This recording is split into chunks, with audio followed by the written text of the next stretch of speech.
Okay, everybody, this is going to be a short video, or maybe not so short, about an issue I've had with boat and RV, particularly the one in Ridgeland, South Carolina. They have several other stores, but this particular one is the Ridgeland, South Carolina store. I bought a 2011 Wildwood X-Lite 28 BHXL last year and actually had an inspection done. They said everything was working as it should, working properly. I went into the dealership, looked at the camper, and everything was working properly.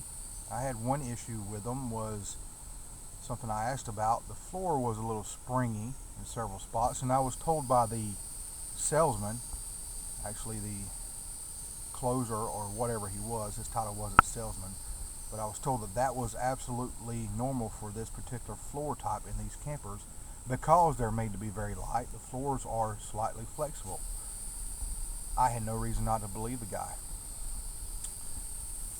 So I noticed over the past several months, almost a year, that every time we went somewhere in the camper, the floor seemed softer and softer. So I decided, you know what, it may be an issue, but we'll find out. My wife wanted a new floor type put down instead of linoleum or vinyl, so we were going to put the floor tiles down. And I started ripping up the floor tiles in the bathroom and found this. I don't know if you can tell, it's more gray now than it was. It was black. I've given it time to dry out. You can see where I've taken the sink area out because I'm expecting to have to redo this floor completely. See over this way, all the way back, that's where the tub was. And in the corner there, of course, that's where the tub was, but it was also, there was a cutout for the pipes, of course. And then under there, you can see where the wood has actually had been pulled up some. That was me that pulled it up, but it was brittle. Well, not really brittle, but more soft because it was completely deteriorated. You can actually, if you can see, I don't know if you can see my fingers actually going down into the wood, but it shouldn't. You'll have to excuse the noise from the camera when I zoom in. It clicks when I zoom in. You can see the floor there, completely black. Black up inside there, all the way into the living quarters. You can see it's black.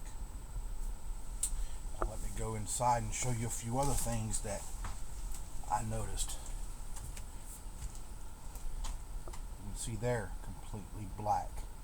Now on the other end, not so bad. You can tell once it gets over by the door, and even the bedroom, I pulled some of the carpet up, it looks perfectly fine. But you have under the couch, black, where there was a little compartment that covered up all that electrical and water, black. Everywhere the frame is, black. And you can probably see, well, maybe not, I can see and tell that there are no places of water damage coming from the top anywhere inside my camper. The only place is a small area right here that developed about a month or two ago, and I fixed that as soon as I noticed it. That was actually coming from the skylight. However, my problem is that this entire area, and I know it's hard to see if the light will turn on, give you some, it's kind of tough to see. Turn the camera light on. Down inside there, it is the same way. You have black spots all over.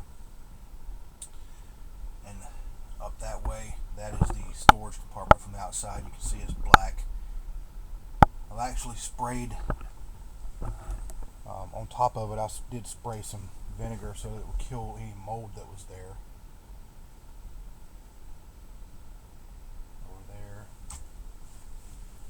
front of the refrigerator, which means it's under the walls as well. The funny thing is, they told me there was absolutely no issues, and there were no leaks from the roof. But I've also spoken with several folks who've dealt with RVs for quite a while, and the general consensus is there is no way there should be any problems with the floor that bad if the walls